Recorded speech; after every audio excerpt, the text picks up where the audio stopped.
One of the big assumptions made by the Brexiteers during not only the referendum but also since then has been that somehow British companies will adjust their supply chains, taking them from the EU to the larger world. And we've said this right from the very beginning. That is not possible. That is not how international trade works. It is very hard to accomplish that, especially when we don't have any trade deals. And even when we have trade deals, especially with the much vaunted CPTPP, or the Pacific Partnership, that isn't going to change a thing because all those countries are thousands of miles away.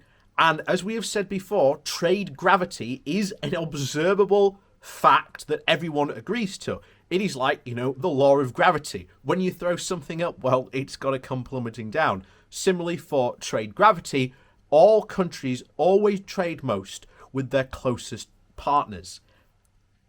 It's the same anywhere in the world, where no matter who you pick. But this is going to cause huge problems. And remember, the country at the moment still isn't in a state where it's all mostly open, and supply chains around the world still haven't got back to full operating capacity. But it is very clear that there is a mystery going on, and the supply chains that were, again, so crucial to lots of UK companies who, again, grew so much, especially the small and medium companies who were able to grow because they had free and frictionless access to pretty much 27 other countries. It's a clear mystery, and that is what we're going to solve today. So pull out your Sherlock Holmes caps, grab out your magnifying glasses, because today we're going to try and solve a mystery.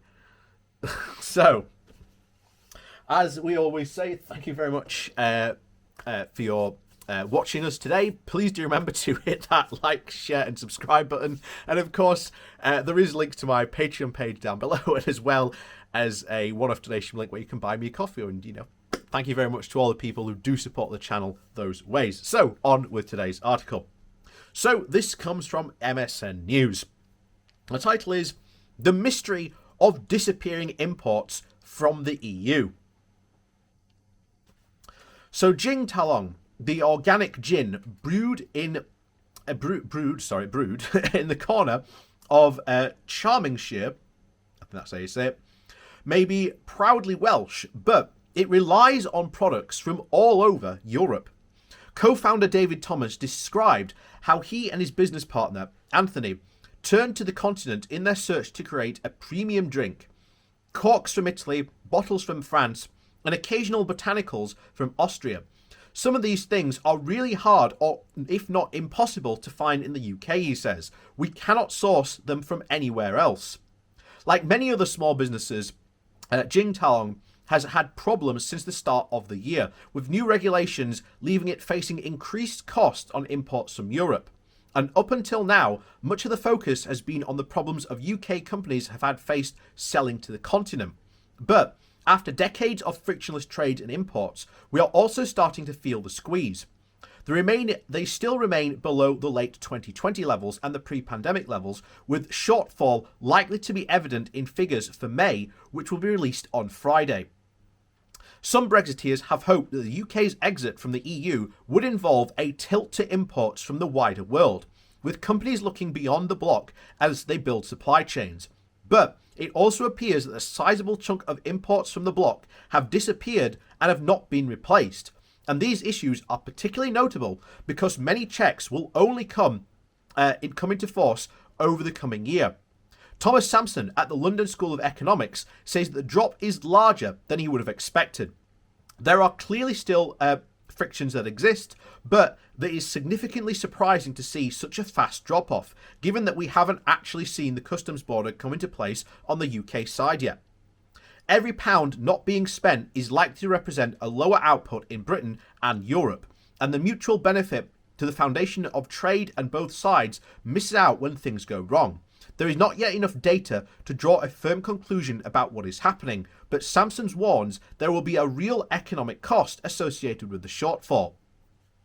The difference in changes of EU imports versus the non-EU imports is not because firms have suddenly found wonderful new import sources from the rest of the world, he says. It's because their trade costs have gone up with the EU.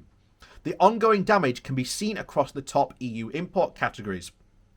Along material imports are flat compared with the financial quarter of last year. Machinery, food and animals and chemicals are up 16%, 20% and 25% respectively. And experts say that food and chemicals are being buffeted by delays, which mean that companies are now forced to either scrap orders or will just perish en route. The disruption caused by the pandemic has also made it hard to actually isolate the impact of Brexit. But John DeGlan at the Chartered Institute of Procurement and Supplies warns the choke of COVID is starting to wear a bit thin. And of course, for many would-be exporters, practical problems such as lack of drivers exasperated by the new immigration rules add to the challenge. The haulage industry has already complained that worker shortages are now at crisis levels, with salaries shooting up as companies try to tempt in new employees. And shortfalls also means that companies can get goods past the border but are unable to actually distribute them once in the UK. Facing such challenges may be as simply cutting back on the scale of orders, whereas a whole confluence of factors are coming together, both COVID-related and Brexit-related, which means that it is not surprising that chemicals and food are being particularly hard hit. He also warned that these problems are acute for smaller firms, which are being muscled out by larger rivals for the competition of supplies. And the problems are likely to get far, far worse as full controls are brought in. The Cabinet Office Minister Michael Gove has pushed back against plans to introduce many of the new import controls in the March statement to the Commons, in the move which business groups welcomed.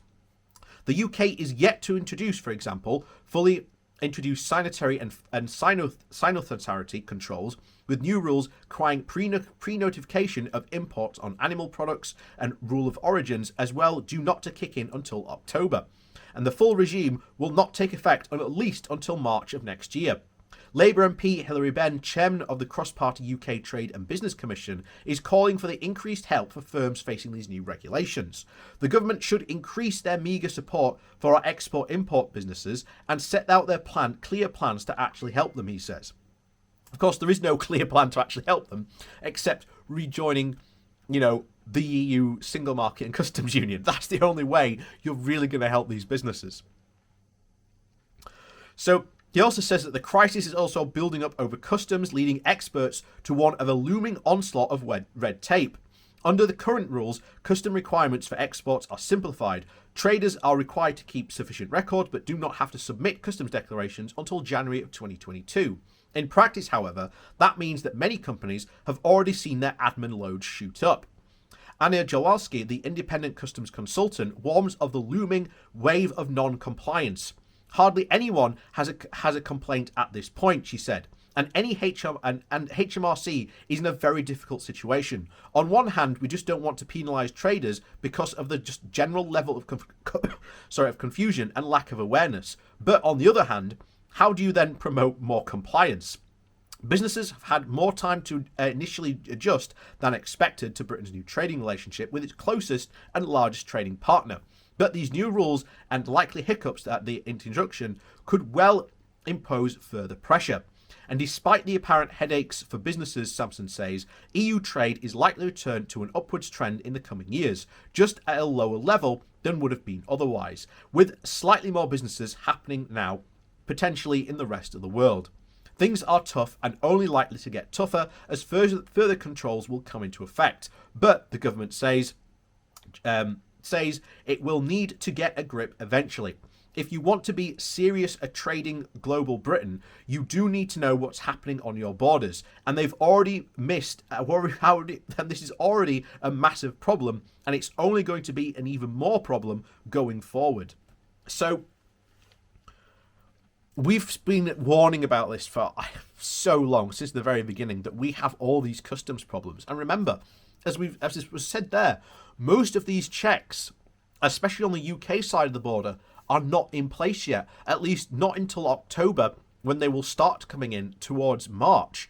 And when that happens, oh boy, are we in for a absolutely terrifying Halloween, because it is going to be a wonderful Halloween spectacular.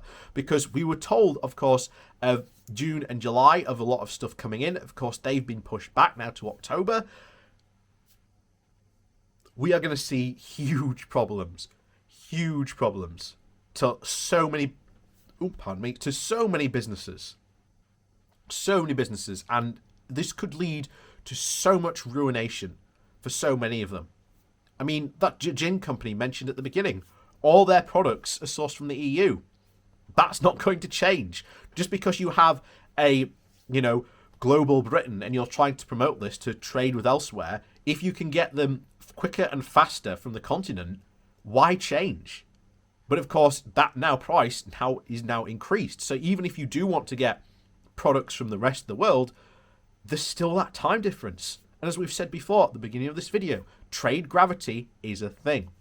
So as always, thank you very much for watching. Please do remember to hit that like, share and subscribe button down below. And of course, there are links to my Patreon page and a one-off donation link called Buy Me a Coffee, where you can, buy me a coffee. And as always, thank you very much for watching, and I'll see you all next time.